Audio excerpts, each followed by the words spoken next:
I think that's the only... I'm being told that the banner is being printed now. I'm being told. Wait, I'm getting a breaking news alert that the Clippers are printing their banner now. January 24th, first place Pacific Division or Western Conference now. Right. Oh, they can finally say they're first place in the Western Conference. Heck yeah.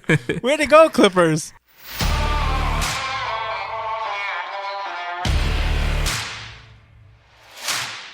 Thank you for downloading and listening to West Box Score. I'm Alex Gonzalez, joined once again by Sonny and Mono, Donald Paz. What's up, dudes? Yo, what's going on, man? Hey, tonight I asked to be called Sonny Stradamus.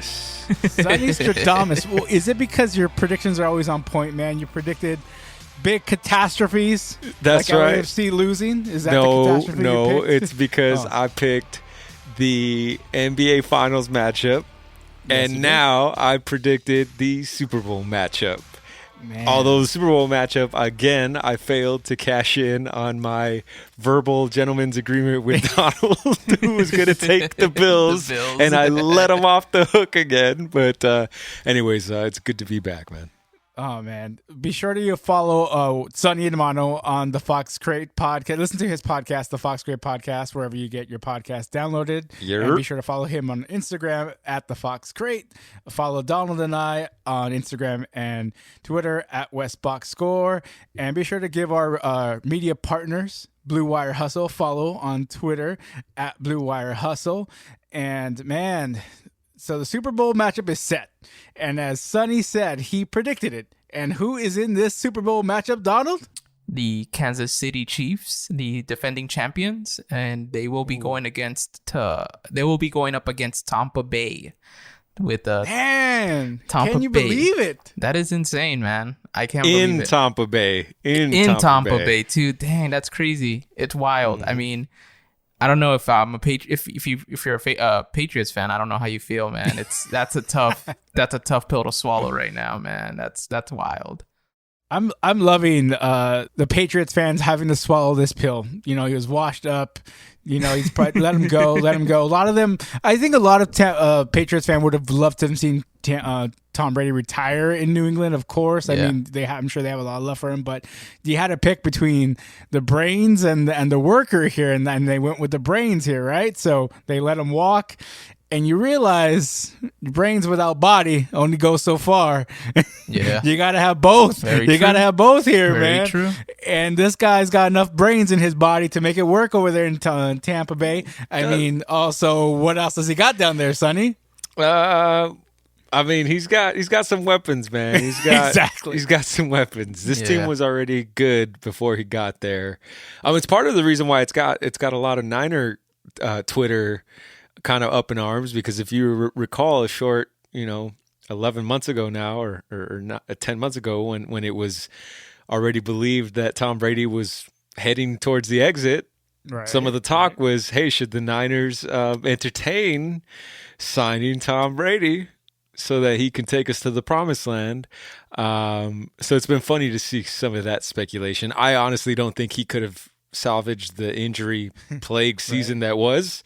But shout out to TB12, man. I've always been, as a Niner fan, I've always been in the camp that Joe Montana was the greatest.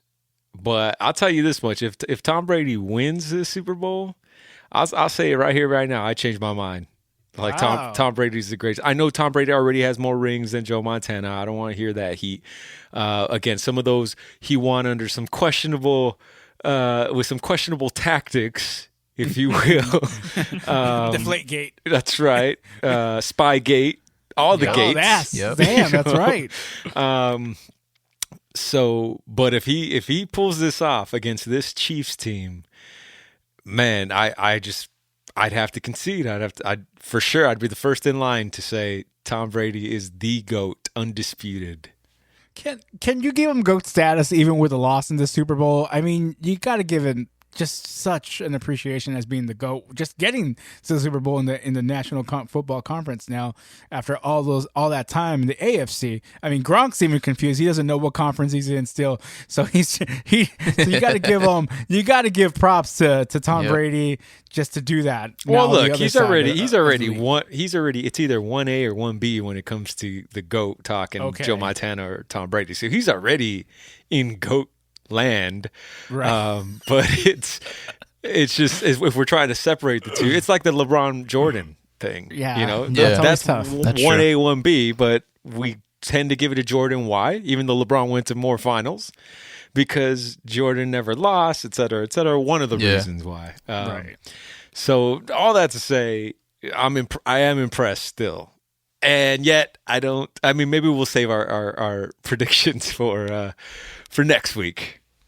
I mean, yeah, it's like when you look at this matchup now, the Kansas City. I was surprised Kansas City just rolled over Buffalo the way they did. I mean, I was expecting Kansas City to win. I didn't want them to. I was rooting for Bills Mafia. I just love that their crazy fan base and how exciting their quarterback is. I mean, he's won me over just how good he is, and having the appreciation for him. So part of me wanted him to win just because I hate repeat champs when it's not my team. So what a hater. When it's not my team, I don't want to see repeat champs. Oh my God, you don't know how to appreciate greatness. Exactly. I can't. That's one of the reasons I've always had a dislike for Tom Brady and the New England Patriots. I respect the dynasty. I just don't like it. I don't root for it, but I get bored of seeing it. So I'm really rooting against Kansas City a lot, even though, man, they're just so damn good, man. So I don't see how Tampa Bay comes out of this winning. But I mean, Donald, what are you thinking? What were your thoughts on Kansas City Buffalo AFC Championship matchup? Yeah, same as you. I was kind of a little disappointed that Buffalo kind of, I wouldn't say ran out of gas, but they definitely ran out of ideas after the first quarter. It looked like they were really struggling to get anything going offensively. It felt like, one thing for sure I noticed was offensively, Josh Allen had no real protection. I mean, they were just getting in, and poor dude had to do whatever he could to get out of it. And unfortunately, he doesn't have like the Russell Wilson instincts to really get, something going when you have no protection. But man, it was really sad to see that I could tell like by second quarter they had nothing left, like in terms of ideas. Like it just felt like a coaching mismatch for sure. And then Kansas City just getting on it, which is crazy because I know they had said that Mahomes was a little banged up or had turf toe and he was going to have to play with an injury. So then obviously it made you feel like, oh, okay, then the Bills definitely have a shot if their defense can get in. And it didn't look like it bothered Mahomes, but I guess that's what happens when you're not, when you're under 25 or whatever, and you're like, injuries are just not really a big deal. But yeah, definitely just felt like, man, I can't believe this is how it ended for the Bills Mafia. Really, really not what I was expecting. I was hoping they were going to make it interesting at some point, especially when they got that onside kick return. I was like, oh, okay, then here we go. They're gonna get something going. But man, like you can't count out Andy Reid and Eric Bieniemy. I know that was a big story too. It's like, why isn't he a head coach and all that? And I was like, I don't know why. I really don't. But he's probably on his way to getting another Super Bowl ring. So, I mean, I don't know. How much of you believing in the Bills Mafia was you hating on your divisional rivals? That was a big part of it. That was a big part of it for sure. As a Chargers fan, I was like, I don't want to see this team back at the Super Bowl again. I really don't. Like, it's annoying having to feel like you have to play the defending champs twice every season. And it's annoying. It's annoying when the guys that win the division or win the Super Bowl are in your division because, it always comes up as like, oh, we're playing the defending champs and all that stuff. And it gets annoying. Like it really does. So I was really hoping that the Bills would take care of them. And I was like, come on, Bills. Like we need you out there to turn this around. And they didn't. And yeah. There you go, Alex. Donald is willing to give you company in the hate circle. My heart is pure.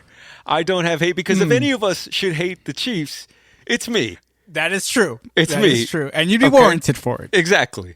Because that team beat my Niners in the most crushing fashion, the most heartbreaking defeat in Super Bowl history. Probably, you know, I maintain and insist we let him off the hook,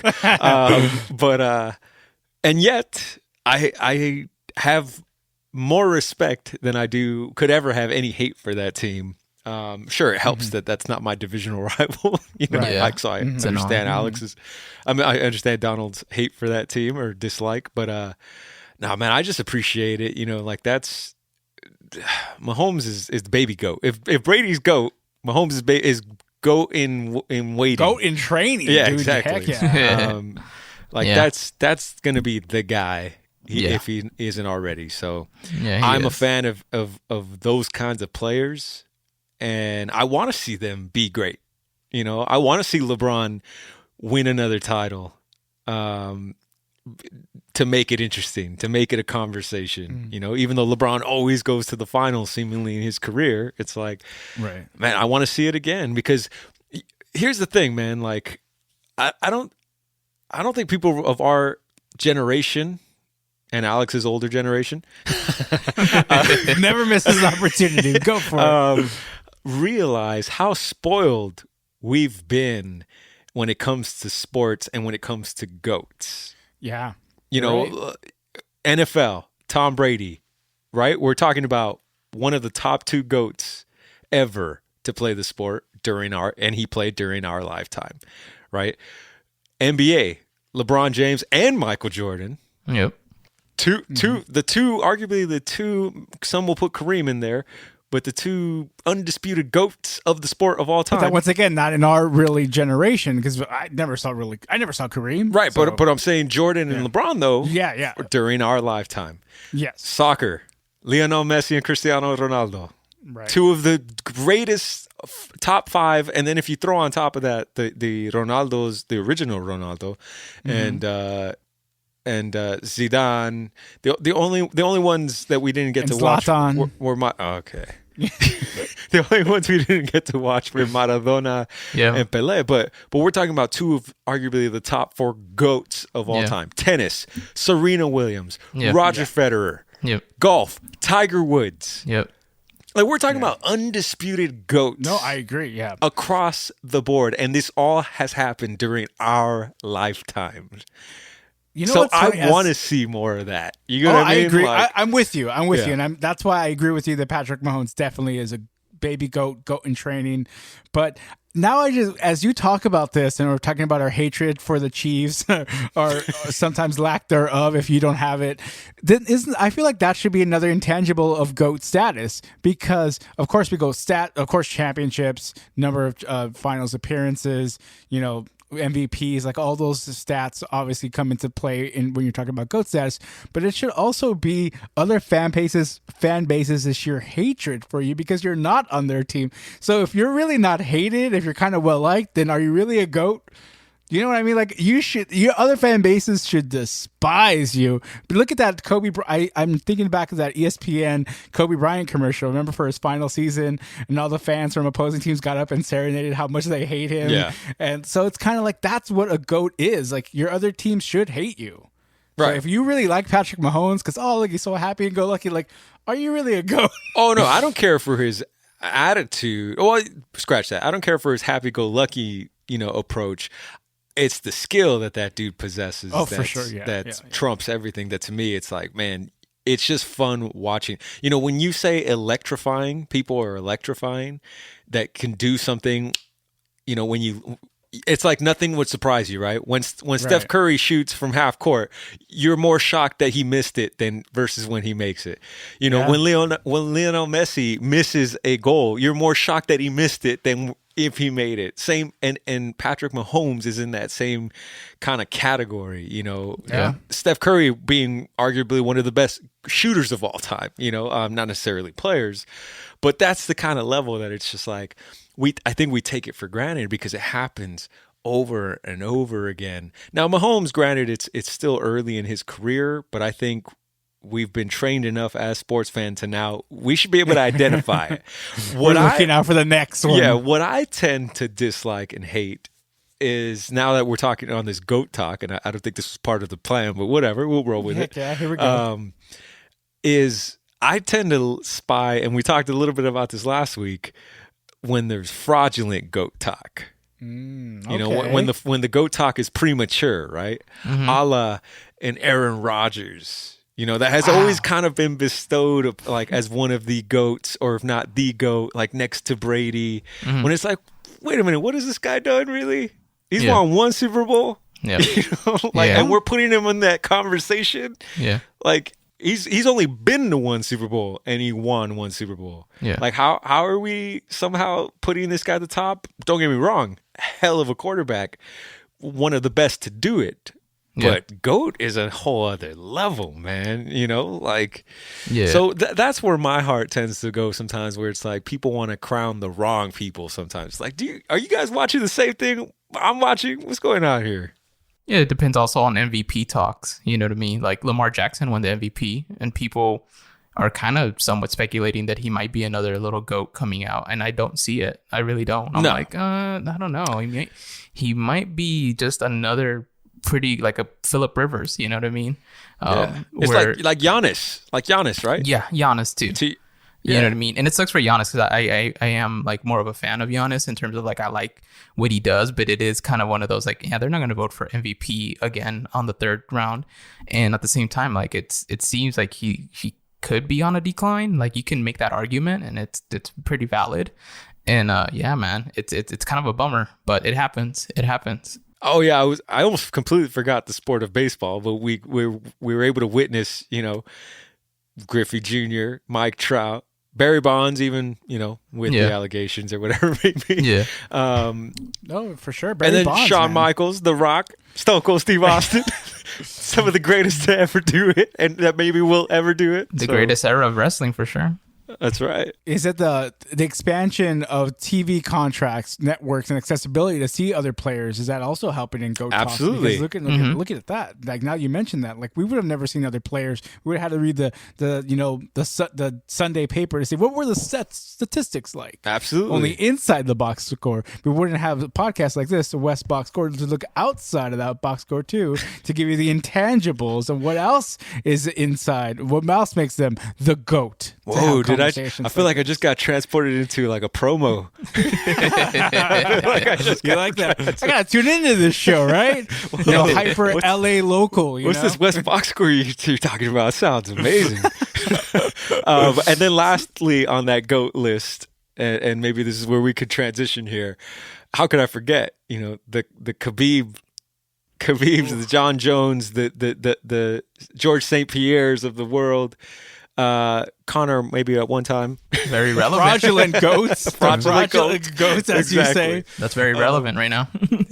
Or maybe transitional goats, or transitional athletes who serve their purpose and put, MMA more on the map, because that's exactly what Conor McGregor did. Yes, he did. Really, I mean, you would go with GSP as one of the goats of mixed martial arts, but at the time it was still, a developing, sport at the time, and as we talk now in 2021, it's still a developing sport, even though it's on ESPN and it's more prevalent. It's still kind of not that big major sport. You would put it along with baseball, football, MLB, NBA, even the NHL hasn't cracked that case really, even though they try to say it's the fourth largest sport. I mean, TV ratings wise, it's not there. It's really not there. No. And so let's talk UFC, because Sonny brought it up, and there was a big UFC pay-per-view over the weekend, man. UFC 257, and Conor McGregor was back for the first time in a year, and that's what got all the buy rates up. In all honesty, he's a big name, not necessarily a GOAT, but a huge name, and he took on the Diamond, Dustin Poirier, man. Former lightweight champ, by the way. Two former lightweight champs here. Interim. Come on, give him the strap. If you're gonna call it, it's interim. You got to put that. What does Buffer say when he introduces them? Exactly. He does call them the interim champs, because that's exactly what he was. If I believe, why was he the interim champ? Was it because he didn't get a direct title shot against Khabib, right? Yeah. So because Khabib missed it with an injury, so they gave it. I forget. So he vacated the title, and it was. I forget who Poirier defeated. It was Max Holloway. That's right. Max Holloway. Right. Then he also has a big win over Justin Gaethje. Mm-hmm. So, Poirier, ever since that loss in 2014 to McGregor, man, he's been on a tear. Except for that one L he took last year against the GOAT. That was in the actual unification title fight, correct. Man. And that was a tough one against Khabib, man, because Khabib's on a whole different level, and that's his whole thing too. That fight week, Dana and Khabib had a meeting, and Khabib pretty much said, "I'm not going to hold up the division. Whatever, I'm going to see what happens, shakes out this weekend." So I think he was kind of hoping that Poirier would win, but I think he was also looking at the co-main event, which was incredible, man. That co-main event. Well, before we get to the co-main event, the main event. What did you think of this main event? Did it go the way you were expecting, Sonny? You had at the last minute, right before the first bell went off, you put your prediction in, and I had no prediction because I could have seen it go either way. I think there was two worlds that existed in my mind where I was like, oh man, I could see Poirier catch Conor. Yeah. But then in the other world that existed in my mind, I was like, I feel like Conor's just going to wear him down and beat him. Mm-hmm. And man, shout out to the Diamond, man, because he caught Conor with those. Really, it was the leg kicks that he put in that did the damage, because once he caught Conor had no actual ground to stand on. You could tell he was just wobbly already from the leg kicks, and he couldn't move. He couldn't evade what was going to be the thunderstorm to follow. And man, impressive. As far as what I feel, as an underdog, because that's what he was. Yeah. Like you said, Conor was the main draw here. Conor is the one that everybody's kind of either rooting for or expecting to win. And for Poirier to come out and kind of avenge that former loss against Conor was crazy to see. It was crazy to see. So I don't know. It was crazy also to know that like Khabib's shadow was lurking the entire time over this fight and the card. So, but yeah, what did you think of the fight since you predicted it? Well, what I saw coming into this fight was Conor not having the same swagger, obviously, as before, because at every ceremonial weigh-in and standoff, he always has this animosity chip on his shoulder that he's doing to sell the fights, really. Right. And this time he was very cordial, very respectful of Dustin, which how can you not be when Dustin's doing great things with charities in his home state of Louisiana. So he even made donations to Dustin's charity.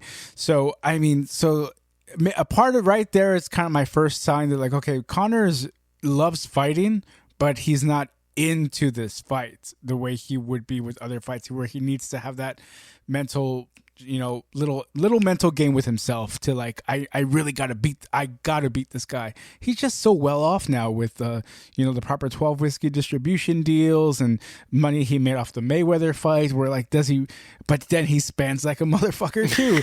Like he does need money, but like he doesn't need these wins though so much anymore because he's just such this huge I don't know, man. I think his lawyers are costing money, man. He's every other like month that dude's showing up in a lawsuit. I mean, the last W he got was against that old guy at the bar in Ireland. Right. So he needs a W bad now at this point. That's really what it was. And I even going into that, even in the octagon, right before I got that last minute text into you, I'm like, you know what? His eyes don't have that fire. He doesn't have that. I need to win this fire in his eyes. So I'm like, this might be it. Because I was exactly like you, Sonny. Could go either way. Yeah. Going into this fight, but I'm like, Diamond's ready to prove something right here. So I'm like, he's gonna take it. And he came out with a game plan that worked perfectly. He matched Conor, I thought, with a lot of his striking in that first round, but those leg kicks really got to him. And that first leg kick in the opening minutes of the second round, that was it. That he didn't check anything, and it nearly knocked him down. Yeah. So like, oh, that's it. It was over. And he even said so after, when they were going to do their pressers, Conor was passing by Dustin and said, "You broke me leg, you bastard." So I'm like, that was it, man. He had no legs left to stand on. And once you get rid of that front lead leg, he has no more power for his overhand left that he loves to throw. So that was it. Yeah. Or overhand right, rather. So that was it. That was all strategy was gone after that leg was gone. So what are you gonna do, man? Like same with body shots. You can't breathe, you can't throw punches, man. Yeah. So it was impressive, super impressive. The co-main event, though, right before that happened, I had called that one too, but didn't get the text in to you guys on time. Fake I news. didn't get that text in. I did not get the text in, but the missus can vouch that this. I did call this one, the Michael Chandler over Dan Hooker fight.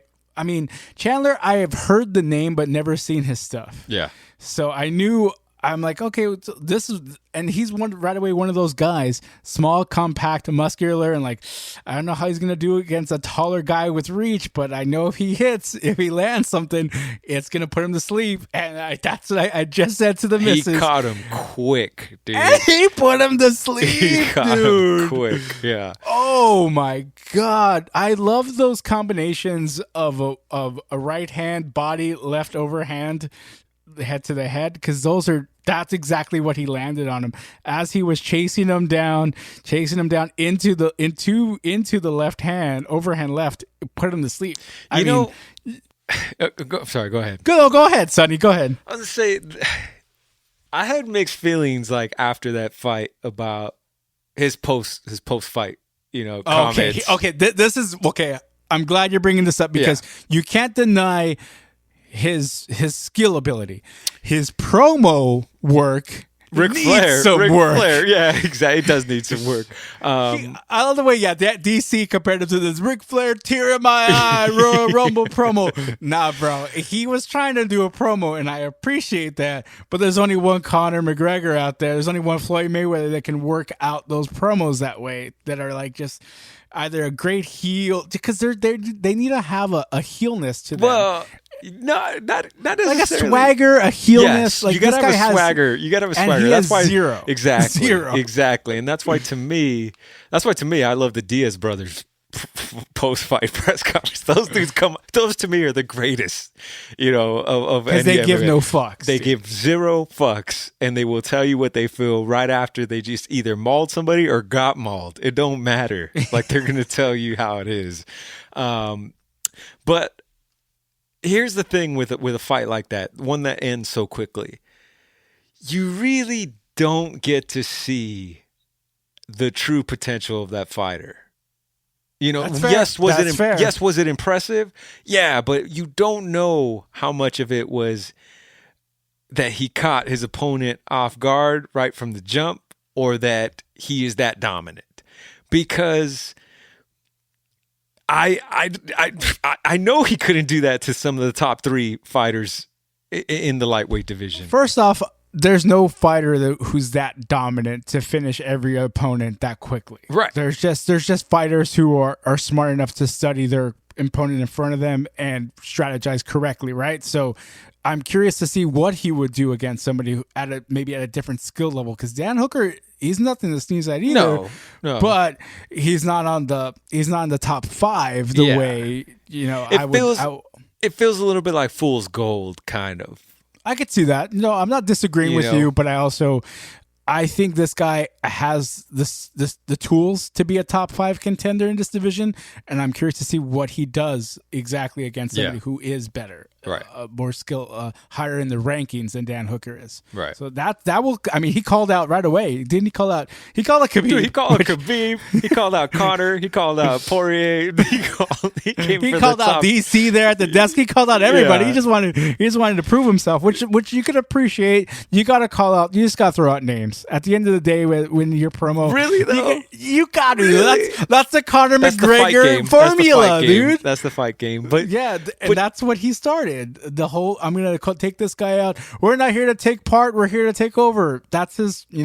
That's what you got to say when you're in the octagon. See, this is a little contradictory. Although I do prefer dudes with swag. Especially fighters, right? Because it's so much of a mental game. Khabib brings none of that. And he's yet, hands down, my favorite fighter because of that. Because the dude doesn't need to talk at all. He's like Messi. He would say he's like sort of more like Messi than he is than anybody else. And even then, Messi will talk more, or show. But Khabib has it in him. Like, for instance, the moment when Khabib, had Conor tap and then, hopped the octagon. I was all for that. Like, oh, the little bit of the animal got unleashed. I don't condone any of that. That is wrong. That is not sanctioned by the state of Nevada. Yeah. No, what I do like what he was doing during that fight was talking shit to Conor during it. As he was whooping that ass. Yes, that I love. That was like Max. That was like Max Holloway. The previous card. That was Max Holloway. Dude, that was great. Throwing no look punches while he's talking shit to the corner. Saying I'm the best boxer in UFC as he's ducking a punch, dude. That was ridiculous. Yes. I get throwing the punch is one thing and kind of landing it, but as he ducked it, he was talking, threw was it? One Yes. As he was talking. So that kind of stuff, you gotta love that stuff. Oh yeah, the blessed era, man. Max Holloway, which he does deserve a rematch against Volkanovski soon. When that does happen, I agree. Man, all bets are off again because you and I disagreed on that fight, but man, I want to see it again. But let's pivot to that then, because I feel like this card provided a lot of questions for what's next for some of these fighters, right? For instance, let's start with Conor.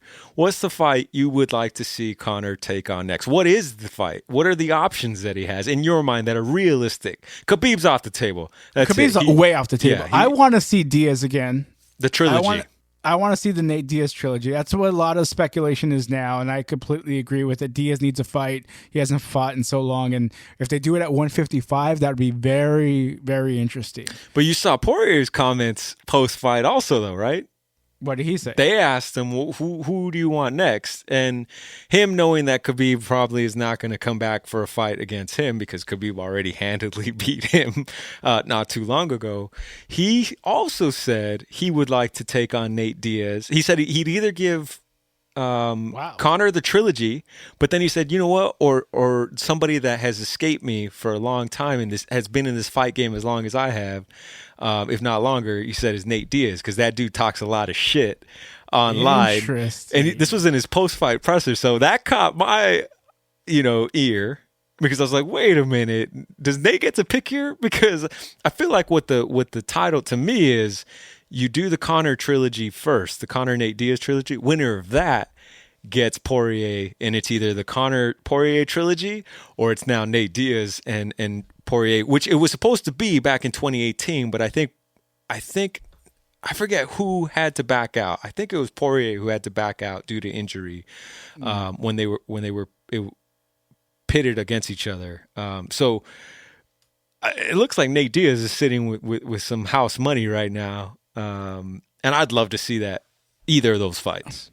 I mean, you got to do a title match for Dustin, right? Because he got the win here. And you got to give him Charles Oliveira next. Oh, yeah. That's the title fight that you have to do first. And then you can have Conor Diaz, the trilogy, and the winner of that fight takes on the winner title. Poirier, and get the title match next. Yeah. I don't know why you give Diaz a title match right away, but UFC booking is that way. There were odds for who you expected to be champion by the end of the year, and I swear to you, I was this close to calling a certain bookie and being like, yo, because there was 50-1 odds for Nate Diaz, and at first I was like, why is Nate Diaz even like Nate Diaz to be the champ?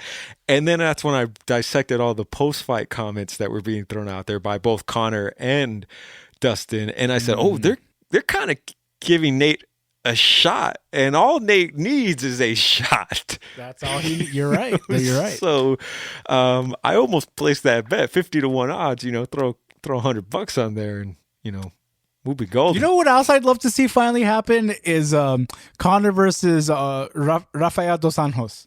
Because that fight never happened. No. That was the whole fight that was supposed to be between the whole Nate Diaz substitution. Yeah.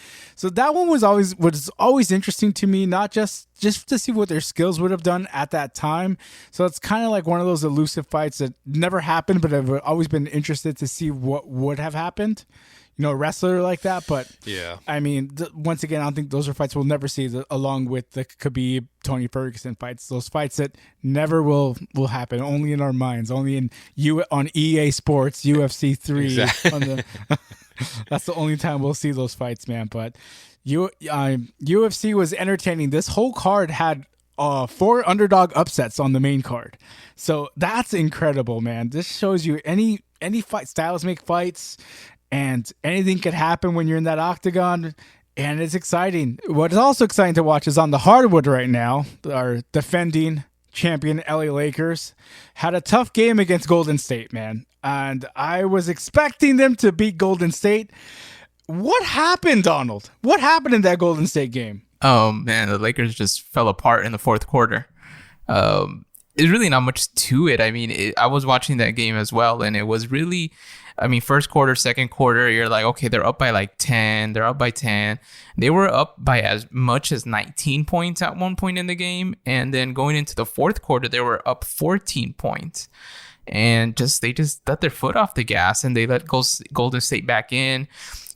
Steph Curry made a couple threes that really were the ones that mattered. I know I was talking to a couple buddies, and they were saying like, well, he didn't really make like a lot of points, but I was like, yeah, but he made the threes that mattered in that fourth quarter, and he got everybody else involved. So like, I think what's his name, Oubre had a good game that game.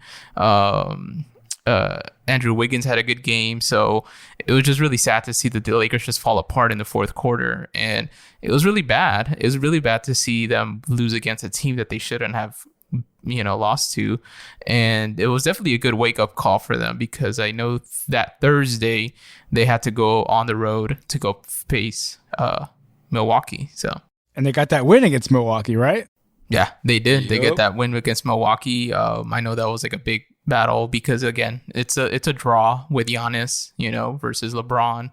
People love seeing that, so it was really cool seeing them win it, man. But yeah, we'll love to hear your guys' thoughts on some of this stuff that's been going on with the Lakers, especially on the road. Yeah, I think that Golden State game, I remember Donald and I talked about it a little bit after it happened, and it was disappointing because it felt like the Lakers just took their foot off the gas pedal. But I think that I chalk that up more to championship hangover, syndrome. Yeah. That'll happen in the NBA more than it doesn't. Like in the NFL, it's different, right? You can't afford to really have that hangover, although teams have it all the time, but it's week to week. You only play 16 games. Like, it's very costly if you drop a game in the NFL.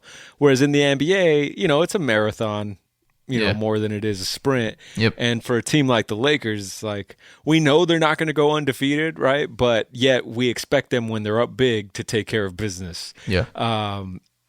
And so, yeah, it was kind of frustrating that it was like, how'd you let this team like back in this and sneak out a win? But they recovered nicely, like Donald said, beating the Bucks. Poor Bucks, man. That team just, again, I love Giannis, but he's just not, I've said this before, he's just not that guy. No. No. And it sucks because he plays hard. He's got talent, raw talent. He's had it. But yeah, the Bucks don't have a chance, man. So it's tough. That was my takeaway. Yeah. And then the Lakers took care of business against the Bulls, which was good to see Anthony Davis kind of open it up. Yep. As far from a scoring standpoint, he kind of wanted to stick it to his hometown, I guess, or put it on a show for them. Which I thought was interesting. So we'll see. They got a couple interesting games coming up. One against the Sixers, who are the class of the East right now, and then another against the rival Celtics on this coming Saturday. Yep. So that'll be fun to watch. But we'll see, man. The Lakers. What I do like about this team is on the road they're taking care of business. Yep. And that's what championship teams must do, I think. Yeah. So. We'll see. Is that right that they are undefeated on the road this year? Yeah. Yes, sir. Yeah. Man, that's impressive. The 4 losses they have are at home. So I mean, it's not the same road trip that one would have, with rowdy, crowded, stadiums. Except in Houston, there were fans Correct. for that one game, and I did not like that. Yeah. At the time, our California and LA County COVID cases were spiking. So it's just like, wait, what are fans doing in Houston? And you better not give the Rona to LeBron. Yeah. There's a few stadiums out there, a few teams out there that are allowing limited capacity fans. Yeah. So yeah, man, it's crazy to see that, but the Lakers do travel well though, so yeah, it's just if sometimes I think it kind of sucks that you can't see them kind of like have the bigger crowd at the visiting team. Yeah, it's true. Because that's one of my favorite things about Laker games. Typically, is that especially when the Lakers are really good. The fans from visiting teams that always show up as Laker fans. Yeah. And, like the Lakers will be blowing out whomever the home team is, and you'll hear like Laker chants. Back in the day, it would be Kobe, Kobe, or, whatever it may be. But that would always like make me grin because it was like, that's right, we're represented, baby. Yeah, there's something really cool about that, about your team traveling well. Yeah. And a few teams, especially LA teams, a few LA teams have that. And I think it's only the Dodgers and the Lakers really have Nobody that. liked the Lakers, man. Nobody liked the Lakers. Dodgers are a close second, but not as much because it's literally every stadium the Lakers walk into, they're going to have like a turnout of fans. And I feel like Boston and Chicago fan bases travel better, like in the majority of their sports. And I always would be upset at that, especially when you see that in LA stadiums or arenas.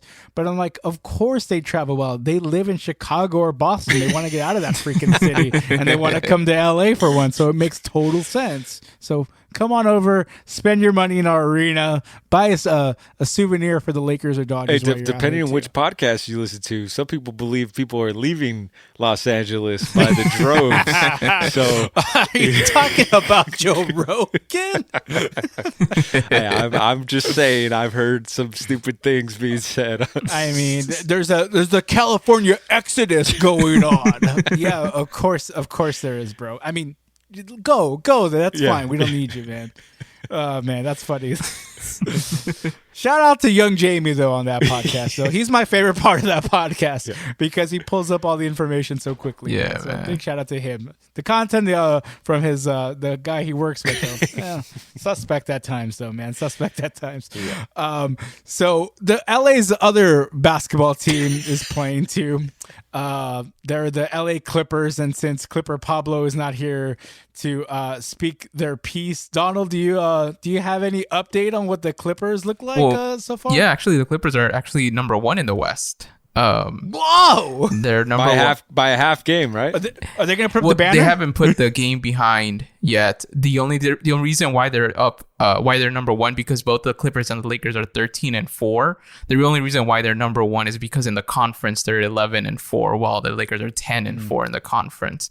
So, but yeah, games behind still has a dash on it. It shows that the Jazz are actually a half a game behind both of them. So, I think that's the only. I'm being told that the banner is being printed now. I'm being told. Wait, I'm getting a breaking news alert. The Clippers are printing their banner now. January 24th, first place Pacific Division or Western Conference now. Right. Oh, they can finally say they're first place in the Western Conference. Heck yeah! Way to go, Clippers. But yeah, the Clippers played today. They won against Oklahoma City Thunder, and Kawhi Leonard was the leading scorer there with 34 points. But it's like I said last time, like if Kawhi and Paul George don't get involved as the leaders that they should be, then the team doesn't do well. And I think when you see Kawhi get 34 points, that pretty much means that the Clippers are going to win it. So, I mean, I don't know. I feel like they're kind of, it looks like they're taking care of the season. So that's good. That's good for them. If they take care of the season, then obviously we get closer to that Lakers Clippers Western Conference final series. But we'll see how. Say it. Speak it into existence. Exactly, Donald. dude. I want to see it, man. I really do want to see that. I think so do I. I want to see that. I think it's going to be fun. But yeah, we'll see how it goes with the Clippers. I mean, looks like they're taking care of the season. I know. Coming up, they're playing against the Hawks on Tuesday, and then they got the Heat on Thursday. So we'll see how they do. They should take care of the Hawks. The Heat might be a little bit of a problem. Heat are still really good, regardless of, what happened in the finals. They're still a good team. So, Oh, well, the Heat not having such a good year so far. Those 6-9 in the Eastern Conference. They got some injuries right now. But yeah, they're again, I think the bubble was like the perfect scenario for that Heat team last season. That's too bad. Yeah. Saved by the bubble there over there for Miami. Not this year, man. This year they got to do a little bit of traveling and deal with some fans at some arenas. So that's going to be it's always going to be odd to have to battle with that this year in the NBA. And we're still waiting on a potential second half of the season, right? That's what they keep saying. That there's going to be a second half of the NBA season. Correct. Or is this okay? They just haven't unveiled the schedule yet. Yeah. The unveiling. It's supposed to be a 72-game season, which is like the goal that the NBA wants to hit, is making sure that two games get played, because I know they've had to cancel a couple of them due to COVID issues, and I think they're really trying to make sure, they're really trying to mitigate this, because I think the more you get of this, then the less of a chance that there might be a 72-game season. Yeah, I think the Grizzlies just had their 5th game in a row postponed. Yeah. So, Oh, wow. Yeah. Let's see what happens with the NBA. But switching over now, let's go to the ice. Our LA Kings are they're playing. They're playing. Yeah. They're playing games. And they're on the road now. They started off their road trip playing this weekend in St. Louis. They lost yesterday 4-2, but yesterday got their first road win over the St. Louis Blues, 6-3. They had a 4-goal lead going into that third period, which is, like I said to the group, well, they can't blow a 2-goal lead again in the third period, but can they blow a 4-goal lead? And what do? They give up 2 goals again in the third period, as the Kings always want to do. But that was all. And they even got an empty netter by Drew Doughty from behind the net on the other side. Oh, Drew Doughty, a little clap right there. That's right. By Sonny Amano. That's right. You're the fantasy owner. My starting Drew defenseman Doughty. on my fantasy team, baby. And Anze Kopitar, who's, leading the charge. Got an assist. He got 2 assists today. Did he? And a goal. That's right. So, damn. Yeah. 3 stars. 3 stars. The 3 stars of the game right there. So the Kings are 2-2 right now, which is good enough for 6th in the division. But they're only 1 spot, or rather, as we look now, they're only about 2 points out of a playoff spot. That's right, 2 points out of a playoff spot, because they've already played 6 games. So that's what we're looking at. There we go. Yeah. Got to stay optimistic. So you're telling me there's a chance? Yeah. Man, this Kings team is rough to watch sometimes. Hey, Donald, what are your thoughts so far of this weekend series so far with St. Louis? Yeah, I mean, it's always tough when it's against a team, especially St. Louis, because they just won the Stanley Cup a couple seasons ago. That's always, for me as a fan, it's what's on my mind. Is this is a team that's won the title just recently. So, right. If anything, I always felt that the Blues, just based off the division, I just always felt like the Blues and the Golden Knights might be the biggest issue, the toughest plays, and even the Avalanche were really good. I could tell they got fast guys there, and I just felt I just hope the Kings can just keep up with them. But it was cool seeing them win. Second win of the season, so that was cool seeing that. And I just hope they kind of just take it game by game. Obviously, this is a roster that has a mixture of veterans and young guys. I'm really liking the young guys right now. You got Andreas, that dude just taking every shot's available, and even assist wise, he's been assisting really well. Kempe's been on fire too. If he's not scoring a goal, he's assisting a goal. It's if you have him in fantasy, you're definitely getting points off of him.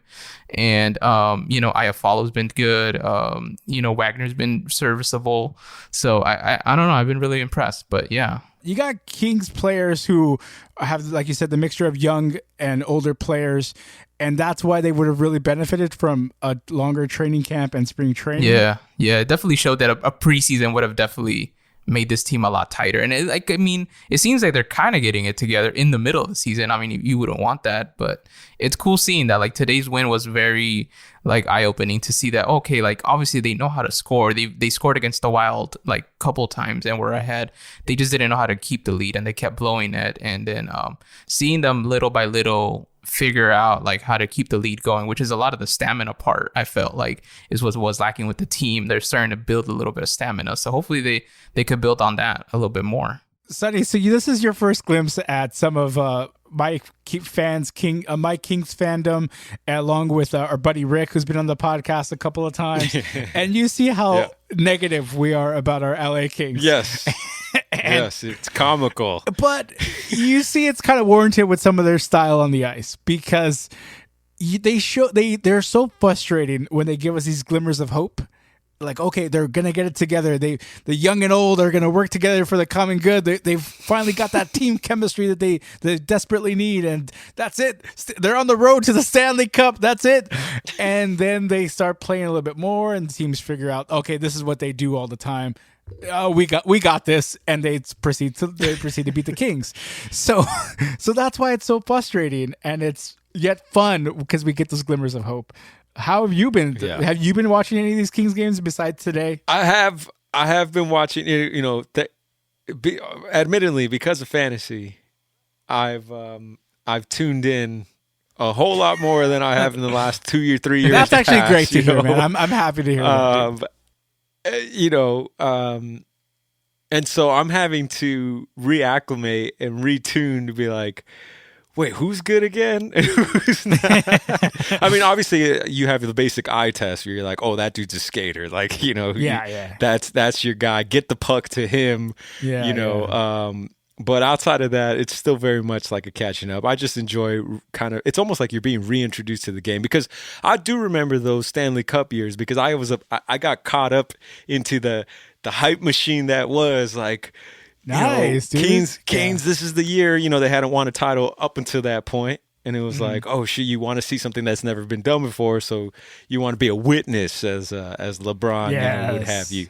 Yes. So, hell yeah. I admittedly was a front runner in many ways in that era. Another front runner, and then I fell out because come on in. You're welcome. I just fell out because like I watch too many sports as it is. No, I hear you. So if I had to pick one, unfortunately, it was like, I guess that one's the one that's gonna sacrifice. That's the child that's gonna get the least amount of attention from me.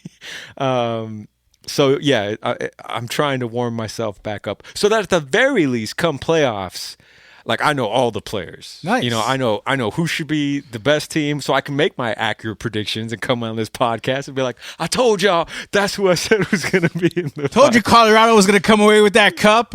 Exactly. But speaking of which, I do find it interesting though that Tampa Bay, we might be 2 weeks away from saying Tampa Bay had one of the greatest 12 calendar months of sports. Wow, you're right. If it wasn't for one dumbass Kevin Cash pitching change, interesting, yeah, it could have been a sweep. In terms of three of the four major sports. I guess they don't have a professional basketball team, so I guess that doesn't count. But yeah, man, it'd be curious to see. They've sure as hell, that fan base has been spoiled this year. I mean, if you throw in the Miami Heat into the Florida region, dude, I mean, that's true. Could make the argument, man. That's true. Florida be winning, except for election day, but Florida be winning.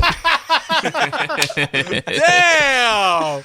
Wow, Sonny with the dagger there, man. Well, I think that's the best way to end this podcast, guys. Sonny, Donald, always great to talk to you guys. Make sure to check out Sonny's podcast where he talks only vinyl music, which, by the way, he's got me hooked again on my vinyl kick, man. It's all boy. Sonny and Mano and Primo Rick's fault. There you go. I dusted off the old turntable, the receiver going here. I'm texting. What's the difference between 33 RPM? We got you doing fractions. We got you doing fractions. You're like, what's 33 and a third mean? 33 and a third. What the hell? Like you round down. You round it down. Oh man, but I'm loving the vinyl right now, man. Nice. That's all thanks to you and Primo Rick, man. You guys have a great podcast, the Fox Crave Podcast. Download it, Apple Podcasts, Google Podcasts, Spotify, wherever you get your podcasts. Thank you for downloading this podcast, which is the West Box Score. Make sure you follow Donald and I on Twitter and Instagram at West Box Score. Also, Sonny has his Instagram going at the Fox Crate. That's it for us this week. See ya. Later. Peace.